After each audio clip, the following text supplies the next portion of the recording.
You got more smart kids coming your way. The ExxonMobil Foundation Teen Engineering and Tech Centers give students the opportunity to explore STEM through hands-on learning, mentorship, and real-world projects. Students Lucas and Abira discovered new talents through the program and brought their projects with them this morning. And Alvin Abraham is the president of the ExxonMobil Foundation, helping to make this program possible. Good morning. Good morning.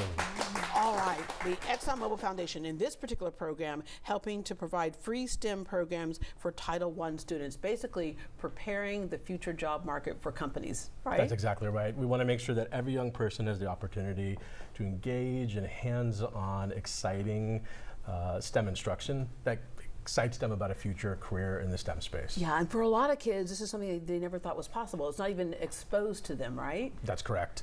And part of the work is ensuring that kids can, get their hands engaged with things like computer-aided design, 3D printing, laser cutting, jump into a chemistry lab and sort of erase the myth of what science is like and get them excited about what then the college pathway is and what a career in this space looks like. We know how dynamic Houston is when it comes to industries, the oil industry obviously being one of the biggest ones. And they've always said, unless we have the prepared workforce, we couldn't stay here. And so instead of relying on just one entity, like the school system, for example, this is an example of saying, we're going to join you as partners so that we can preserve our economic status and provide jobs in the future. That's correct. We work very closely hand in hand with our school district partners, Houston ISD, Spring ISD, and KIPP Texas Public Schools. We have two of our incredible students here today at Spring ISD to showcase some of their projects as well. So they apply during their 8th grade year. Correct. And then what gets them to the point where they're in the program and producing projects? So we partner really closely with our school districts, and students apply online. You do have to qualify for the federal free and reduced lunch program. And then while you're in 8th grade, you need to have an AB average in your math and science classes. And then we have a lot of applications for the spots, so then we do a lottery system to select the students to start the program. The interesting part about the program is that they start with us as freshmen. We stay with them all through high school, so that 4 years of high school, we support them in actually applying to and getting into college, and then we stay with them as they persist through college and ultimately help them land jobs in industry as well. Yeah, all right. Lucas, 10th grade student at Wenatchee High School in Spring ISD. How did you find out about this program? So I found out about this program during our lunch. I was just sitting there with my friends. Lots of things happen during lunch. Right, yeah. So I was just sitting in lunch and I'm eating my cheeseburger when I just see a robot dog right next to me. I'm like, what? So I look to the front of the stage and I just see an expo of just amazing future engineers saying, hey, join us and we'll help you with all these different projects. I walk up the stage, I see all these different types of 3D models, laser cut designs, and I'm like, how do I join this? What is this? And they're like, yeah, so this is an engineering program. We prepare students to be able to discover what type of engineering desires they want. And what did you know about engineering before then? So back in my middle school, I was in the STEM pathway. So I already knew I wanted to be an engineer. I just didn't know what type of engineer I wanted to be.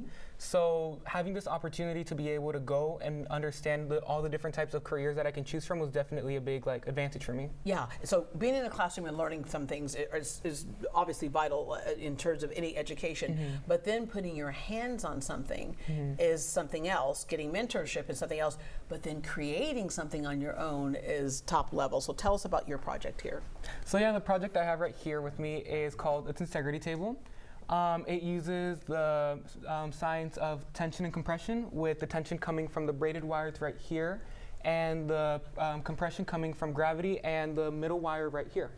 So this normally, tensegrity is used a lot with art projects. As you can see right here, this looks a lot like art. Yeah. But right now, NASA is working with the power of tensegrity to be able to create a tensegrity orb that can be able to go through rough terrain. Because being able to put so much pressure on this, pushing down, it just won't collapse. Yeah. So having a structure that can go up into a different planet and be able to investigate that sort of terrain is just a big advantage. Okay, you just wore me out. I'm like, oh my gosh, that is amazing.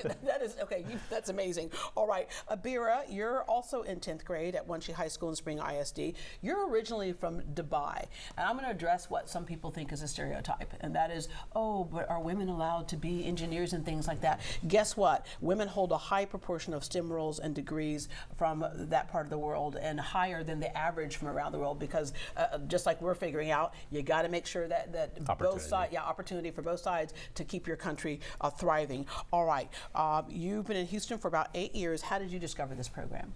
So it was similarly the same way to Lucas's. You know, we went to the same school, and it was during lunch. I was actually in the library because this was during the month of Ramadan where I was fasting. So I was in the library, and I was just sitting around doing my work on my computer, and then I hear all this noise in the cafeteria stage, and I'm like, what's going on? So I get up and I go to the cafeteria, and there's all these kids crowding this table in the cafeteria stage. So I'm like, let me go check what's going on. So I go to the stage and I see this robot dog, and I'm like, I see all these posters and the stand about something about TETC in high school.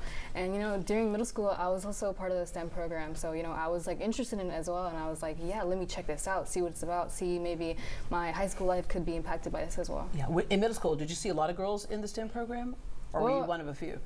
It was like a small to big ratio of girls to boys. So, you know, I was like, you know, at least let me get a chance. So and it's the reason why I asked that question is that studies still show that although girls can be interested in STEM things in the beginning, they have a tendency to fall off in STEM, and then you start being known as, there's that girl in that math class or that girl in that engineering class.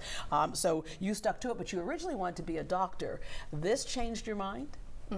During going through the whole TETC process, you know, just being here, I feel like I was definitely influenced by changing my career pathway, maybe towards leaning towards engineering. Yeah, all right. Tell us about your project over here. So this is my first showcase project right here. It is known as bleach t-shirts.